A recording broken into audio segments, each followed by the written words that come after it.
Welcome to the How Digital Differs panel. Digital CDs face the same challenges as other women creative directors, but, oh, I'm sorry, I'll try to scream because this mic doesn't, it's just for the video apparently. So I was saying that digital CDs face the same challenges as other women creative directors, but does our specialized expertise or our gender give us any advantage? We're going to find out with our fantastic panel, and we really look forward to all of you joining in the conversation. We've saved some time for your questions at the end, so be sure to write them down somewhere. And let's start with introductions. Rebecca Rivera, maybe the oldest early adopter you know. She started her career in design, but was happy to be lured to San Francisco from Los Angeles by the siren of the internet. Rebecca rode the dot-com roller coaster for all it was worth and has been smitten with digital and technology ever since. Carrie Niles is a creative director with over 10 years of experience at Razorfish. With a background in writing and publishing, she brings expertise in brand storytelling and compelling campaigns to her clients. She's worked with a wide range of clients, including Ford, Smart USA, the Department of Energy, Morgan Stanley, and American Express. Shira Bogart is an award-winning creative leader with more than 15 years of experience telling brand stories across all consumer touchpoints. As Group Creative Director at AKQA, she believes passionately that it all comes down to great stories, delightful encounters with brands, and ideas that shift paradigms in even the smallest way. Throughout her career, Shira has created work that has been featured in the New York Times, Wall Street Journal, Fast Company, in addition to many industry trades. Wow, thank you all for being here. And I'm really excited to moderate this conversation that we're going to have today. I'm Aisha Matthews-Wadhwa, founder and creative director at PixInc. We're a digital design and branding micro-agency serving a macro niche. Businesses marketing to women, who we all know, drive over 80% of purchase decisions.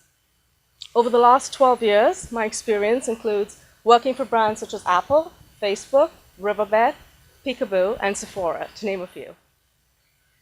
So for the next 30 minutes, we're going to be exploring what it means to be a digital creative director and whether we're better positioned as women to lead digital teams and help our clients develop relevant and effective marketing experiences.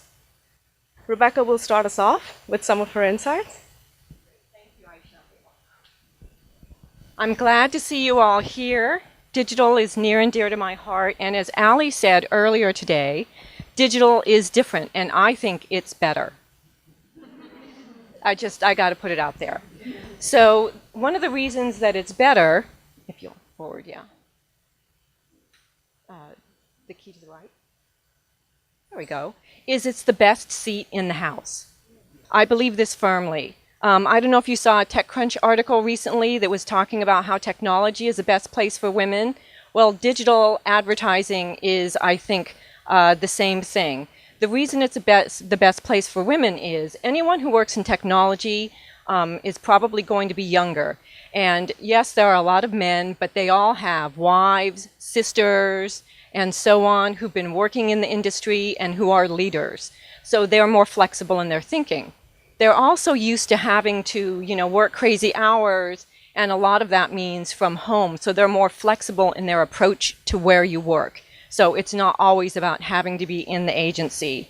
So I think just for those reasons, and the fact that digital is also about relationship building, it's a perfect place for women. So, come on in because the water's fine, and I want to show you how fine the water is. On the left is traditional advertising, and there's a whole lot of people, and they're standing on a high board, the high dive board, and it's crowded, and they're all trying to get into that bucket.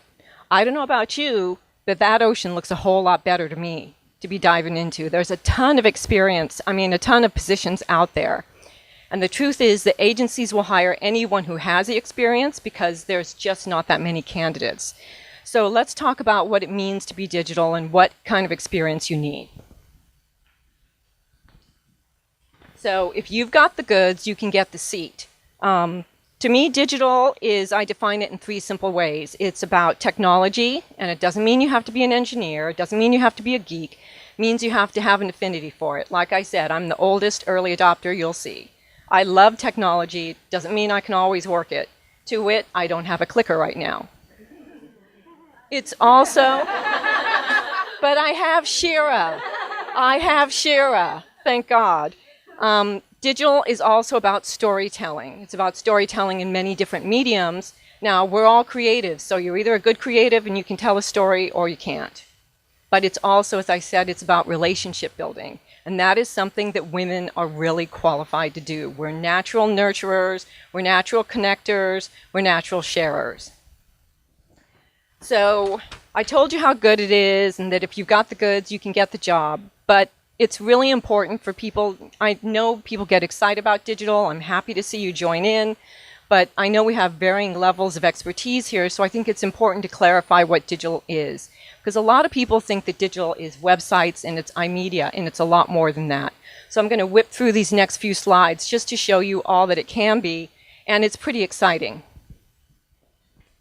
So starting with websites and iMedia. Now this is the least of it, actually. There's all kinds of sites that you need to create and all kinds of iMedia that you need to create in many different experiences.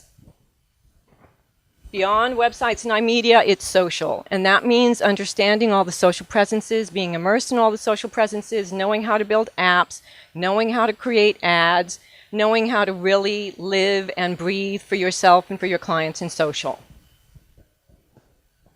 Mobile. There's so much work in mobile, and it's really exciting what's going on.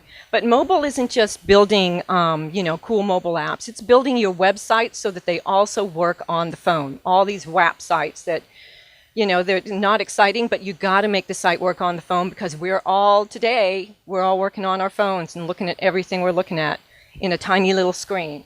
It's also advertising, and it's also knowing how to use, tablets and all these other places where we have mobile messages and mobile experiences delivered to us.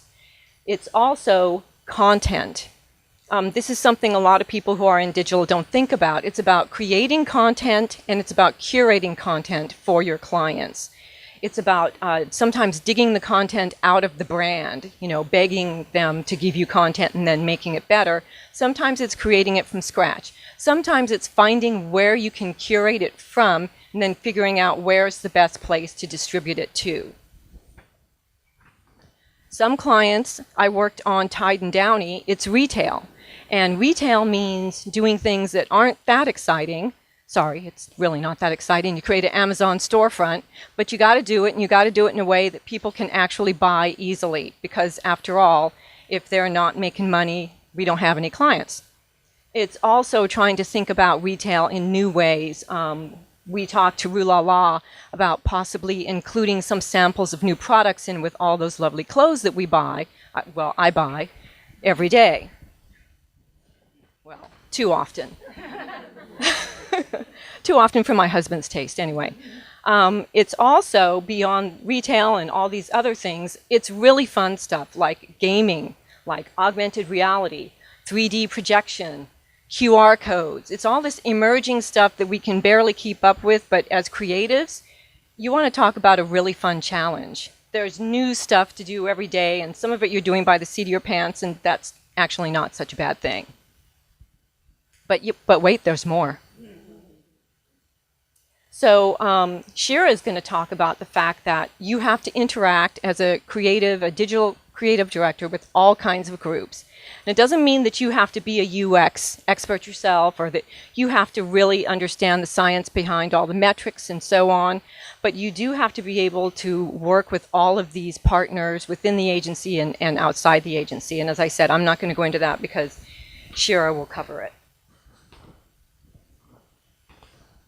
So after all of this, some of you might be thinking, I don't know how to do all of that. Well, that's okay because not every agency expects you to do all of that. I just wanted to show you the breadth of work so that you truly understand what it means to be a digital creative director, not to scare you, but to show you that there's a whole lot of opportunity. So I have a dear friend, she spoke here earlier today, Hélène Cote, and she had some holes in her skill set. So when she asked me, what she should do, I said, you're a resourceful woman, do what you got to do. So, and there she is, right on cue. Hi, Hélène, I'm talking about you. So my advice is everything you need to know about digital is, of course, online, but get experience however you can. So those of you who are coming up, volunteer, intern, do whatever you have to do to get the skills that you need, because believe me, in the future, you don't want to be the one who's having to dive into that bucket. You want to be diving into that ocean of opportunity. So there's one last thing that I want to tell you why I think that women make great digital CDs, and it's because men don't have ovaries. We're the only ones, so far as I know, we're the only ones who are truly, I think, innately qualified to be digital because we know from the time we're born how to build relationships. And digital is a boatload of brand expression, hopefully creative goodness across many, many different experiences. And you have to understand inherently how you're building a relationship in each one of those experiences. So I think every woman in this room, and some of the guys, I know you have to work a little harder, we're innately qualified to be great digital CDs. So women make great digital CDs, and I want to leave you with this one last thought. If you want to change advertising, we can do it one digital creative director at a time, one woman at a time. The seat is yours. If you got the goods, I encourage you to take it. Thanks.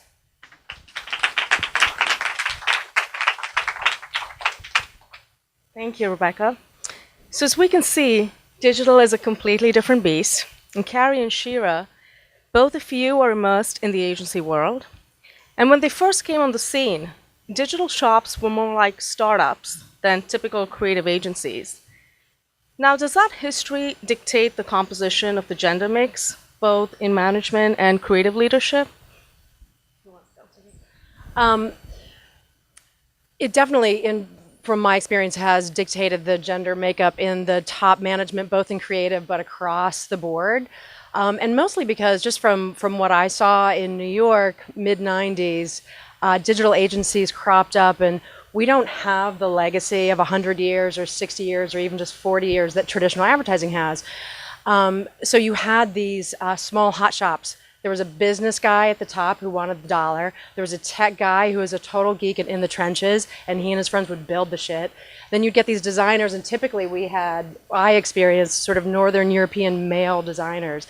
For some reason, they flocked on New York in the 90s like crazy. They were all German and Scandinavian. They did beautiful design, but I didn't see any women, or very few. So when the bubble burst, there were only a few guys left standing, and slowly but surely from 2000, 2001, 2002, building up the business again, honestly, just by attrition, there were mostly guys at the top. So my experience right now with my senior management is that they're dying to have women in these positions, not just in creative, but in technology, in social, and all of these departments that we have. And because we have such a broad sort of swath of offerings, they want to, nurture this talent and see it through to fruition, but they just don't know how. So the opportunity is huge. The numbers are totally in our favor, and Shira can probably share about this too.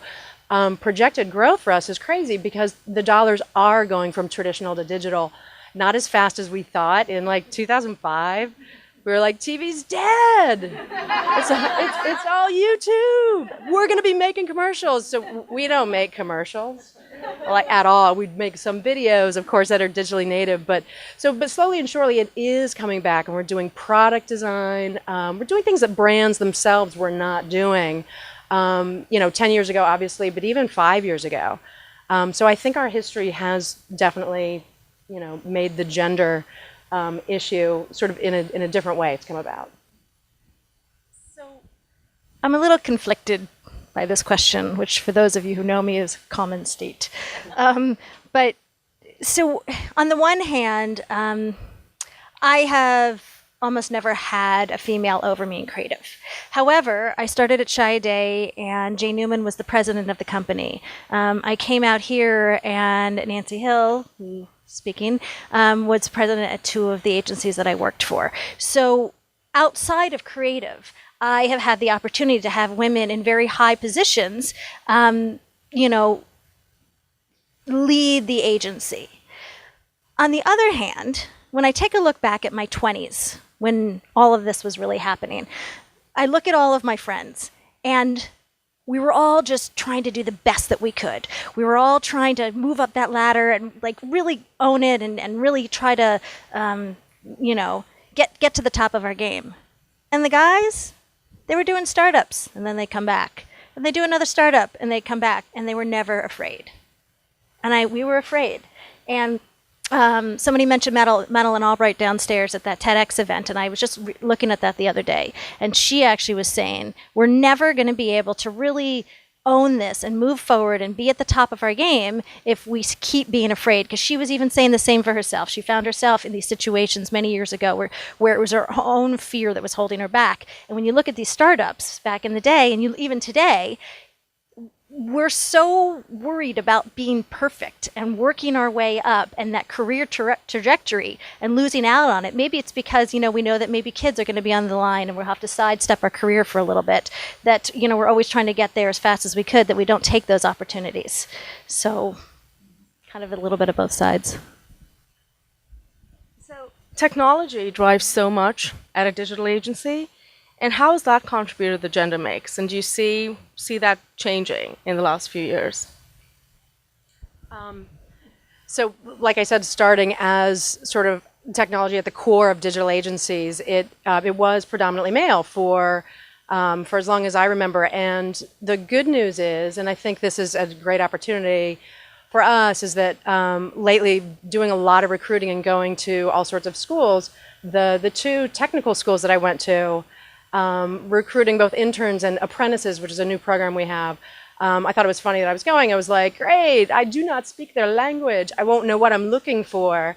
And we honestly thought we were going to walk into a room of white young guys, and it was over 80% female, and a lot of Asian women. It was just really great to see, oh my goodness, this is our diversity card. They were articulate, they were communicative, they were proactive, and I was super happy to say that 3 of our new additions to technology in this creative technologist role, which is somewhat new for us. They're sort of hybrid people who both code and design and sort of do all sorts of stuff. It's sort of the wave of the future. So technology is a huge opportunity. I don't think, as a creative director, like I said, I do not speak their language, but we partner so closely that it's just something to keep an eye out for in terms of opportunity, I think. I think the one thing that I would add is that the kids today, we call them digi-babies. That's all they know, right? So, you know, you look at a 1-year-old with an iPhone and they're going through it. They know what to do. They just come out that way now. Things are designed for them around technology. So what we're starting to see now is really, you know, before a certain age, you don't see the difference. You see a lot more women in, and it's a lot more equal, and they don't know. They don't know that it's not supposed to be equal. They don't know that it used to be, maybe historically, you know, a very male-dominated thing, because they have a passion for it. They use it. Social media is not a touch point for them. It's part of their lives. It's what they use. So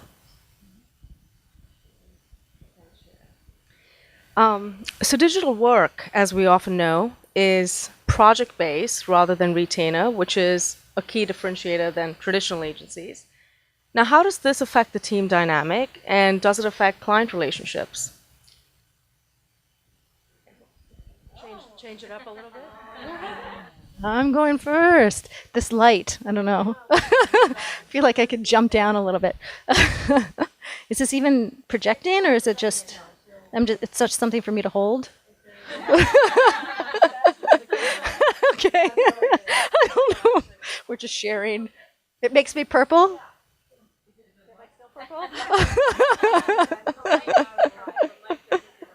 Okay. What was the question? No, just kidding. Project based.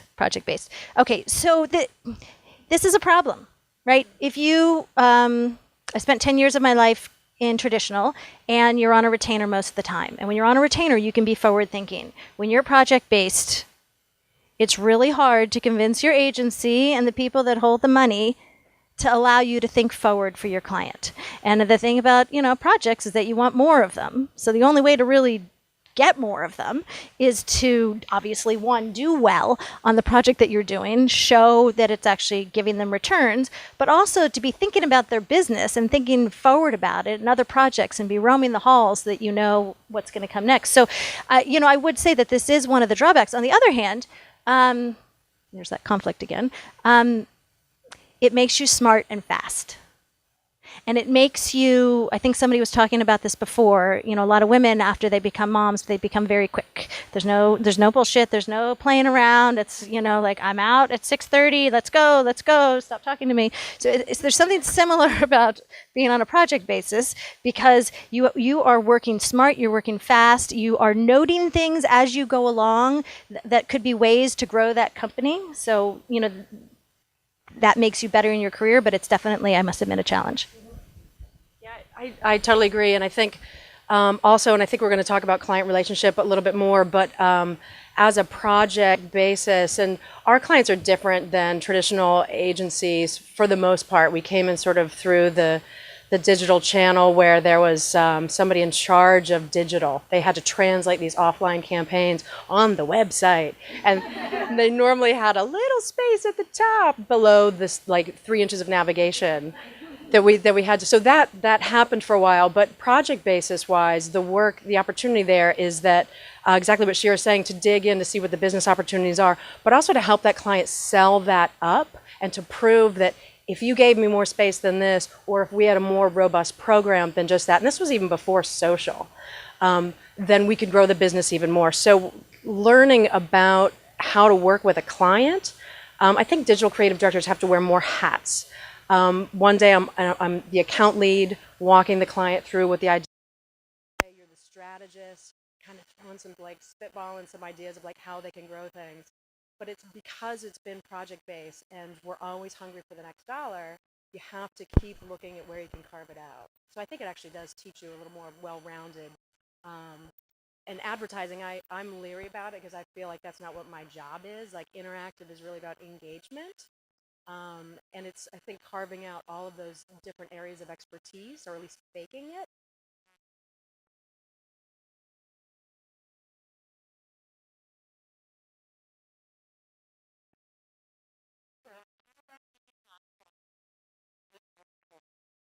I was working on Tide and Downey, like I said, and one of the ways, it's a big agency, and they had a lot of P&G, but they were still worried about not having a retainer on all these accounts. So one of the things that we did was we partnered with other agencies. Whoever the AOR agency is, you got to really make nice with them. Because if there's something that they would like to do, but they don't really totally know how to, and they don't want the client to know really that they don't really get it, you can help them out. And you can, if you build a relationship with your agency partners, whether it's the agency of record or an event company or a PR agency and so on, so if you can actually forge that relationship, you can get more work to come your way. So you do have to do a little bit more of that, I think, than when I was at a Riney or another place where we had the whole enchilada. Thank you. So let's talk about clients for a minute. How has a digital client evolved? And are there more or fewer opportunities for female CDs because of that evolution? Switching again. Exactly. All right. Well, we started to touch into this before.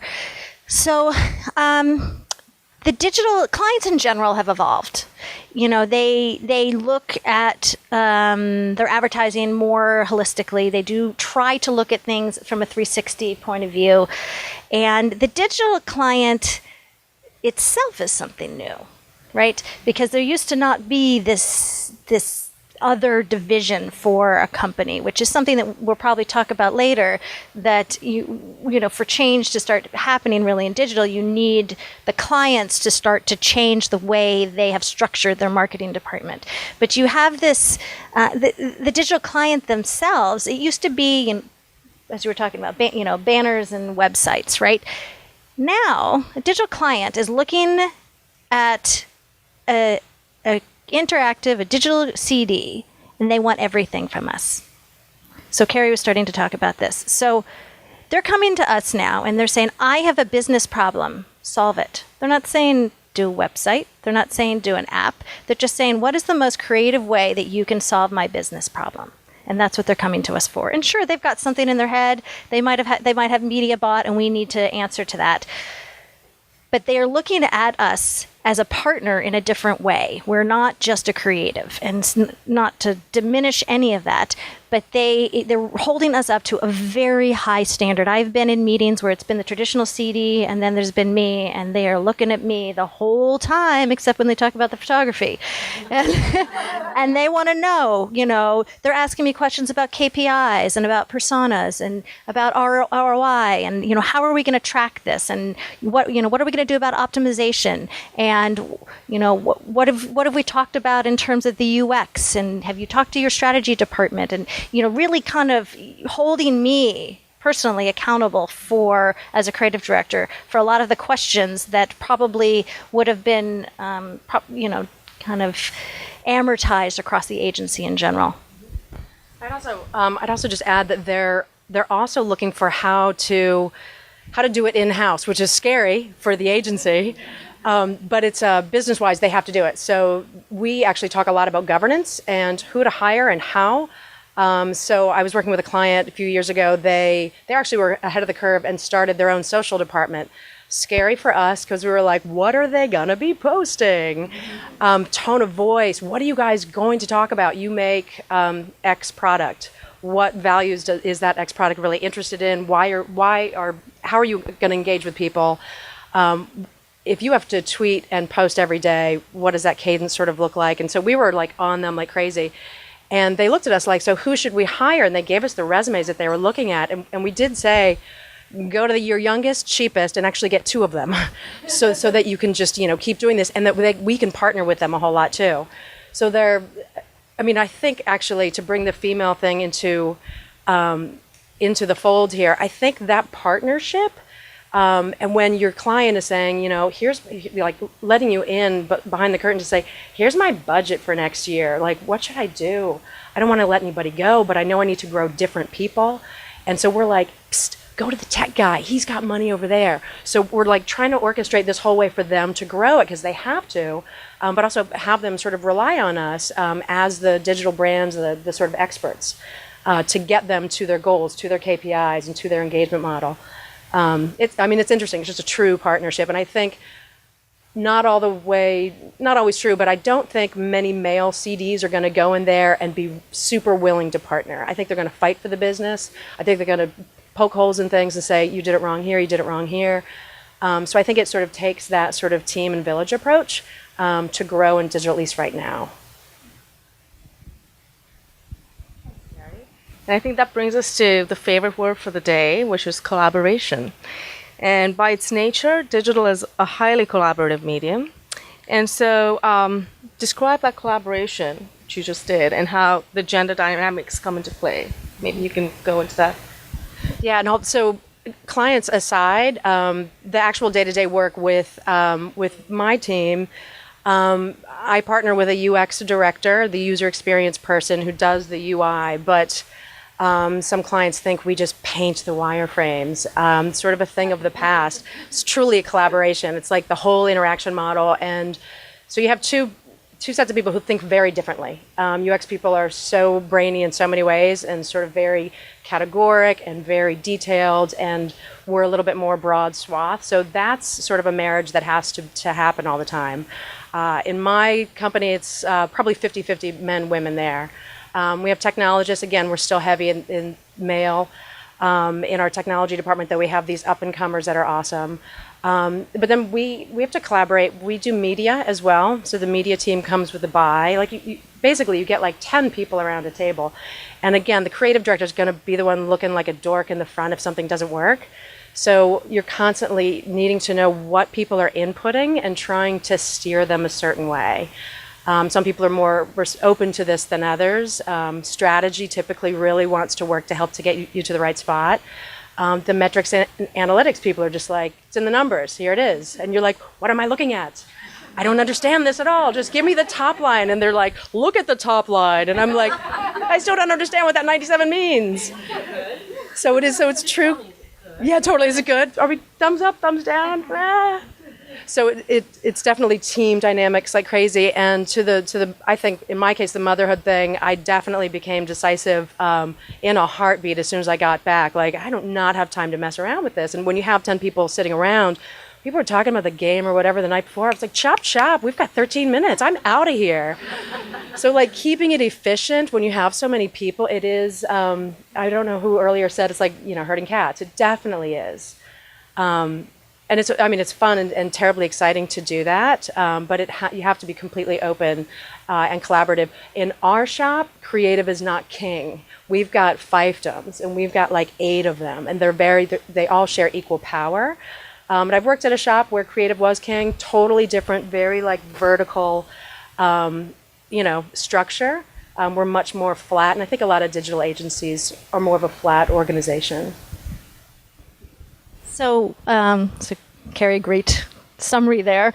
What I would add is I work at an agency that is a digital agency, and so creative encompasses UX, technology, front end and back end, the creative technologists, and the people in the back.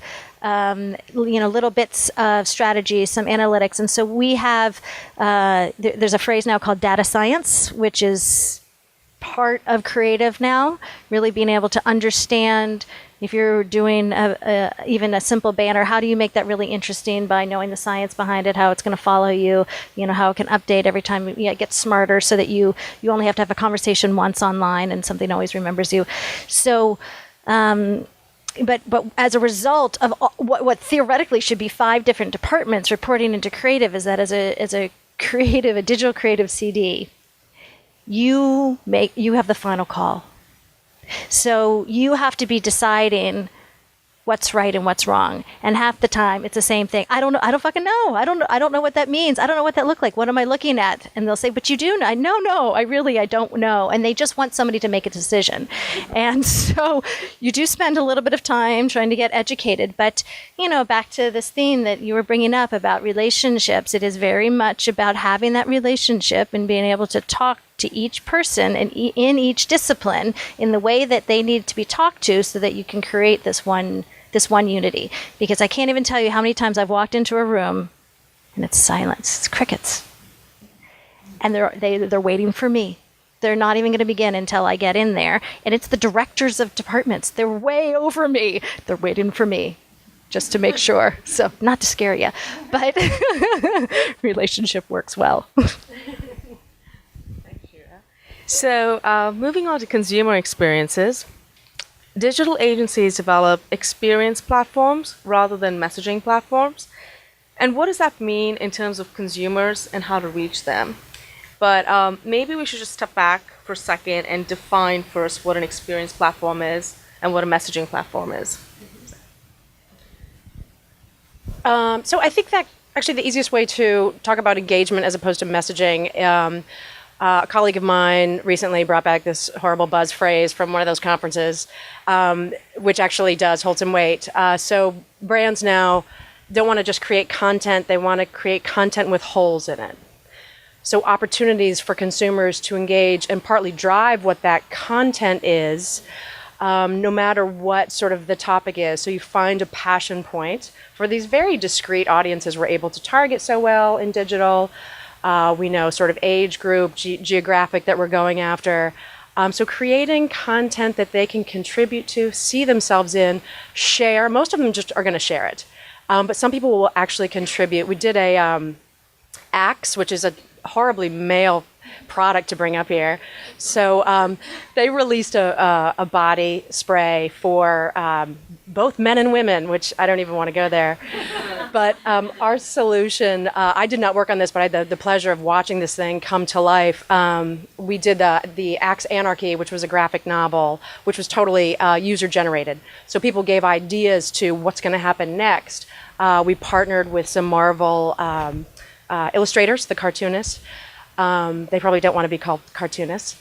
And so each day through Facebook and through this, super simple app, real users became characters, made, sort of plot point directions and topics. Very few people really participated that way, but 3 million people shared it because they were like, oh, isn't this cool? So content with holes in it. So that's best described sort of an engagement model.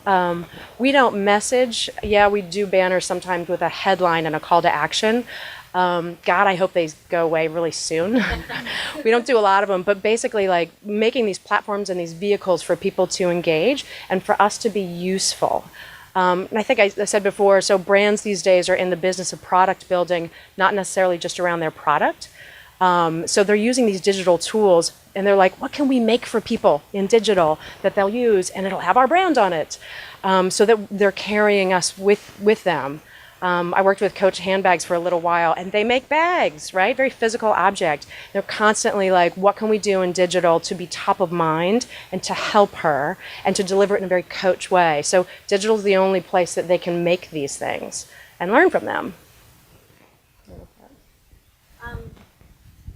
I mean, I guess just to add to that, so I think it is an interesting, I think the question originally was the messaging platforms versus experience platforms. And they're, in an ideal world, they have come together because a messaging platform is very much about, here's what I'm going to tell you. I'm going to do a banner. I'm going to tell you something on Facebook. I'm going to post it. I'm going to just, I call them tweetalogs, where I work a lot in retail, where retail brands will just kind of tweet out a product. They're not really expecting you to engage with it. So, all these different platforms you think are engagement platforms, but a lot of times it's the way you use it. So then how do you take all these different models and turn them into engagement platforms? And then how do you, I had a client at Gap has been one of my main clients for the last 4 or 5 years. And one of my CMOs, I came to her with an iPhone app once. And I said, you know what? I think she had said it to me. Nobody wears Gap head to toe. I said, I'm going to make you an app that's going to facilitate on something like that. And in the end, we did this app where, sure, we showed our own products, but it basically allowed you to create outfits using any products that you wanted. And it was an app, and you'd see something on the street, and you could snap it and create a collage, kind of Polyvore-esque, and did really well. And she loved it, and she called it a gift to the people. And so I think it was more a gift to Con, but it did really well. Apple even featured it in their ads. They had it in store. They actually put it on the iPhones in the store because they also really appreciated what we had done, where we had taken something, and it wasn't just about, a lot of apps from retail brands are very outwardly facing. It's, here's our products and learn more about it. Sure, you can buy it, but how do you kind of create something that is more of an engagement? So it becomes a question about how do you take all these different platforms and make them two-way, and I've created a new phrase called a three-way with yes, a three-way conversation or a three-way engagement is taking. A two-way is, me and you having a conversation. A three-way is a brand facilitating a conversation between two of its users, two of its fans. They post something on Facebook and people start talking about it. They tweet something out, millions of people start talking about it. So how do you create that three-way conversation? Or just a three-way? Thank you. So many digital products are embraced by women much before men. Facebook, Pinterest are, I think, really large examples. What sort of opportunities do you see here, and do you think the female consumer is being taken seriously? That's a good one. Right. Rebecca, you want to jump in? Well, come on. And so the crux of our conversation. I'll jump up again at first. I'll warm you up. Okay.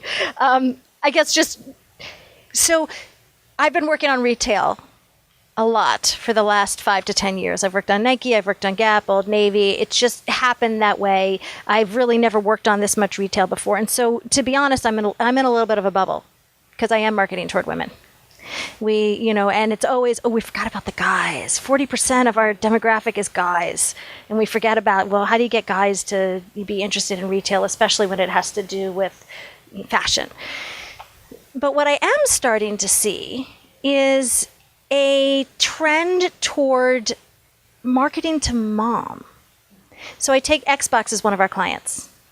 And you think, it's teenage boys and dirty and pizzas and, whatever the gaming is and gore.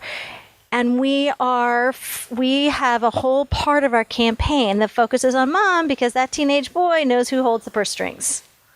So perhaps the rest of marketing does not, and advertising, but that teenage boy does. So he knows he has to convince mom to buy it. And so we have started to focus a lot, for clients like that, and I see that happening a lot. But I think that what that then brings up for me is it drives me crazy when a client comes to me and says, we are marketing toward men and women 25 to 55. And I'm thinking, what the fuck? Well, I can't market to everybody, right? I think that they're crazy. And in some ways, I think that we need to take a step back and say, we don't just want to be targeting women or marketing toward women. We have to take women and what are those personas? So how do we then take it and say, what are the 2, 5, 10 different personas then that we can market toward that, as Carrie was bringing up, we have all sorts of technology that allows us to fine tune things like that because something that's going to appeal to mom is not going to then appeal to the 27 millennial, but they're still all in the same demographic, let alone, somebody who's 35 and just got married.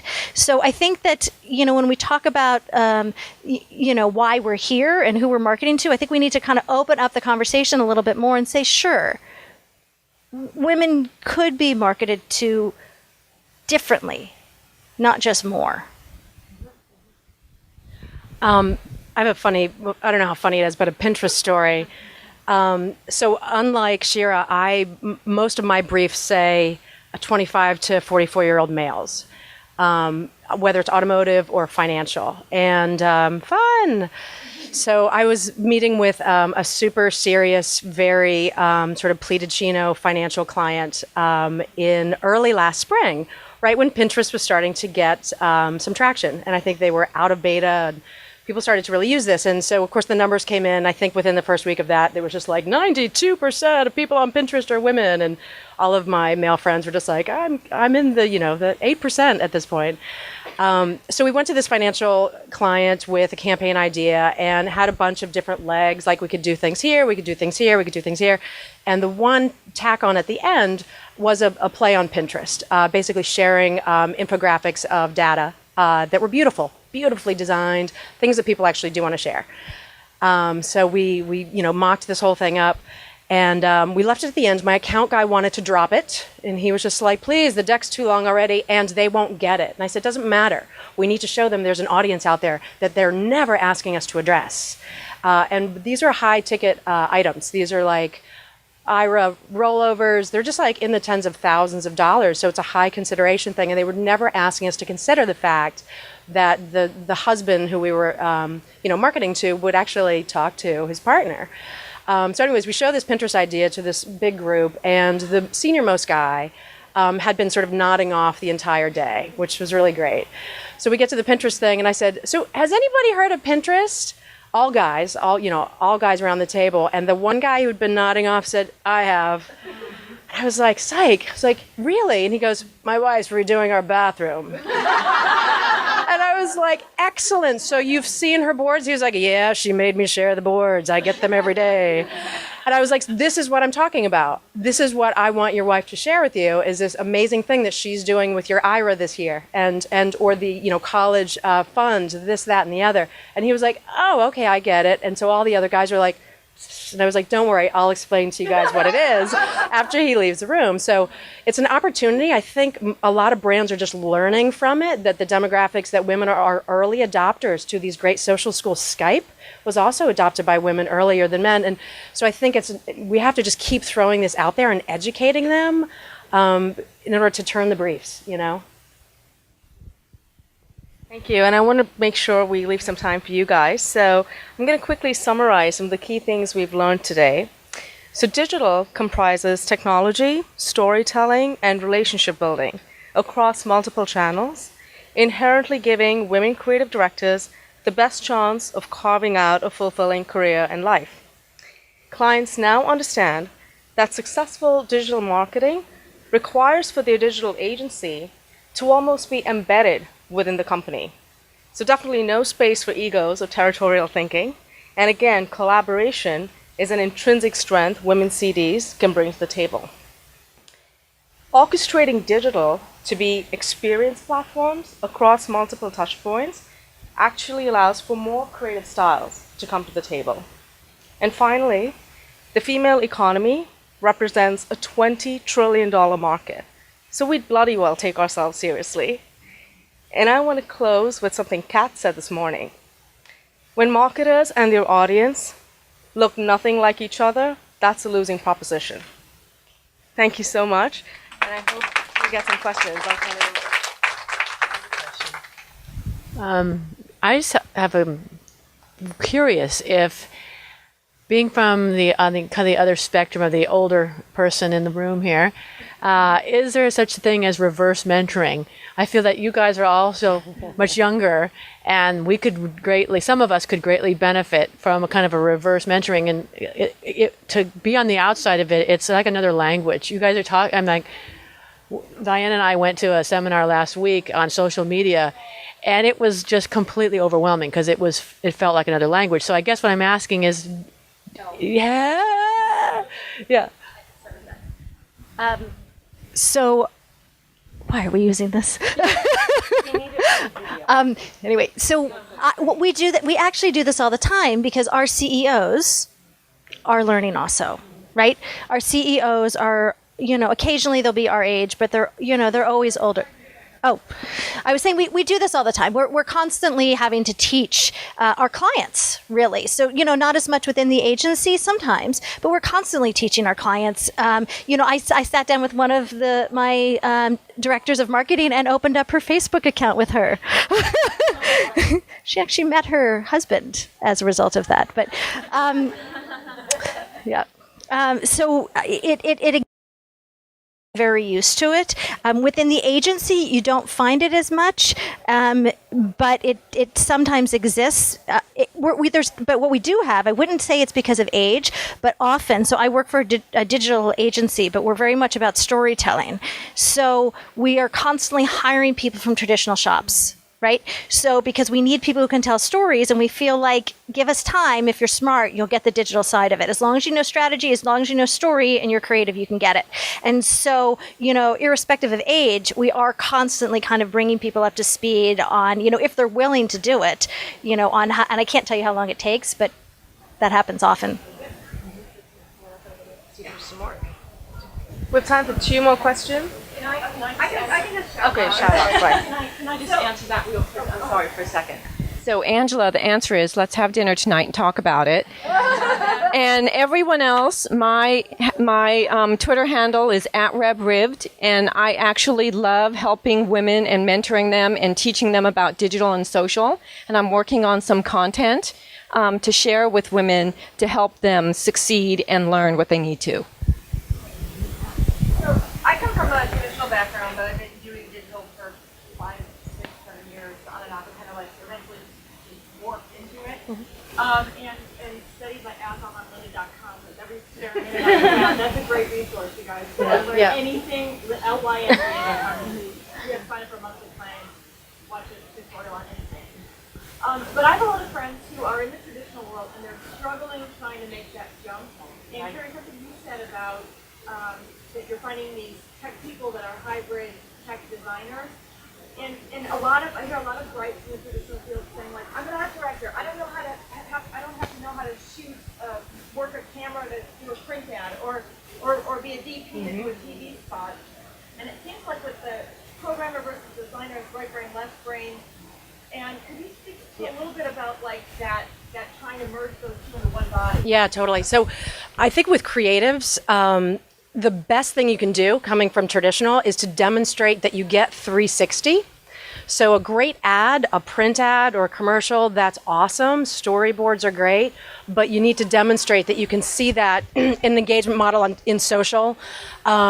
What does that look like interactive out of home? What does that look like? So using as many sort of screens and types of ways to engage with people is going to make us say, oh, she gets it. She hasn't worked on it yet, but she totally gets it. And she can add value to the team to think out of the box a little bit. And so also I think what traditional brings, and I'm constantly trying to get people who are better conceptors. We're now at a stage where we need that more because our briefs are asking for original ideas. We have been using a lot of, we partner really well with our above the line agencies who hand us a campaign, and then we go off and try to make it better and work for digital. So we now are finally 2012, we're winning, original campaign ideas, and that we need to concept it. So we're looking for traditional all the time now, but what I just need to see in the book is that you can go 360, that you can see how it is in every extension. One more question? I'm a digital CD, and I'm wondering about this all the time. The agency world is very fragmented. Especially with the clients who sit around this table, and there's a branding agency, there's a social agency, there's a digital shop, What do you think, what is our piece now? Meaning, like, what do we own as digital, and how is that going to change? We want to own it all. So you get those other agencies totally like the dollars are all coming our way. We have to prove that we can do things. We don't make commercials. We're going to partner with somebody who does that. But yeah, we do. We want to be king and we want to be queen. Yeah, really, I think that's. We're coming out of this time of specialization. So I think that the last couple of years were all about, who's at the top of their game. Let's find the specialized person. Who's going to do the PR? Who's going to do the social? Who's going to do all, whatever it is. And now what we're starting to see from clients is they want to pull it all in-house. I mean, look at all these big brands, Google, a whole bunch of them. It's too complicated. They just want a few of them, and they're starting to pull it together. So what that does, as a creative director is, although you have your specialty, you do have to start to expand it a little bit. You do have to start to be a social guru. You should know about PR and be able to give the PR agency a starter idea.